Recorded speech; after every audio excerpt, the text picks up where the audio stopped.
તપ ધર્મનો જય જયકાર, ત્યાગ ધર્મનો જય જયકાર. આજે પરમ પૂજ્ય મુનિરાજ ઋષિપાલ વિજયજી મારી સાહેબ પાસે આવવાનું થયું અને ગુરુદેવના જીવનના અંદર તપ ધર્મનું જ્યારે સાંભળવાનું મળ્યું મને, સાહેબજીએ દીક્ષાના 9 વર્ષના અંદર 600+ અઠ્ઠમ કર્યા છે અને 600+ અઠ્ઠમ એટલે કેટલું મોટી વાત કહેવાય.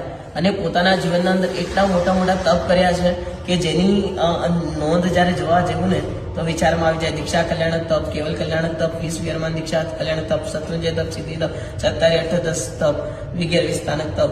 આવા 2 વાર નહીં, 5 વાર નહીં, 10 વાર નહીં, એવા એટલા બધા એમને સૂત્ર કર્યા છે. એમનું સ્વાધ્યાય રોજનો 6 કલાકનો સ્વાધ્યાય સાહેબજીનું હોય છે અને હજારો કિલોમીટરના એમને એવા વિહારો છે અને સાથે સાથે 240 ગ્રંથોનો એમને વાંચન કર્યું છે.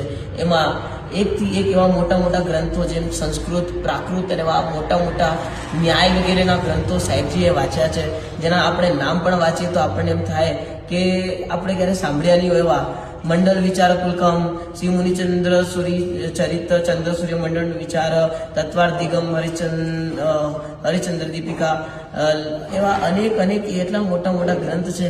આપણે આ પુસ્તકનો એમનું બસ ગ્રંથનું જોવા જઈએ ને તો પણ વિચારમાં આવી જઈએ આપણે. એવા નિષ્પૃહ ભાવી, એવા સરળ સ્વભાવી આજે ગુરુદેવના દર્શન થયા. હું પણ મારા જીવનને ધન્ય માનું છું કે મને આવા ગુરુદેવના આજે દર્શન થયા. મારું સમ્યક ચારિત્ર નિર્મળ થયું. એનું મને બસ આવા ગુરુદેવના દર્શન આપણે કરતા રહીએ.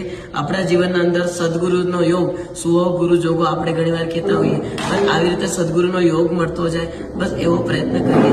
આવા ગુરુદેવ મળે તો ચોક્કસ વંદન કરવાનો લાભ લેશું.